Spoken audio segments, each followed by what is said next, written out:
வணக்கம். சேஷாத்ரி, உங்களோட labour law adviser, corporate trainer, POSH IC member. Overtime யாருக்கு eligible?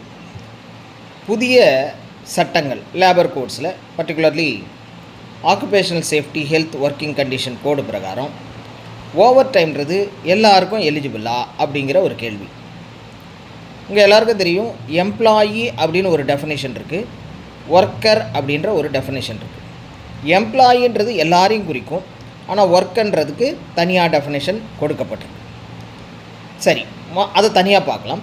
Over time யாருக்கு எலிஜிபிள்னு சொல்லும்போது செக்ஷன் 25ல் ஒர்க்கிங் ஹவர்ஸ் அதை டிஃபைன் பண்ணும்போது, ஒர்க்கிங் ஹவர்ஸையே யாருக்கு டிஃபைன் பண்ணியிருக்குன்னா, எவ்வளோ நேரம் ஒர்க் பண்ணணுன்றது ஒன்லி ஒர்க்கருக்கு தான் டிஃபைன் பண்ணியிருக்கு.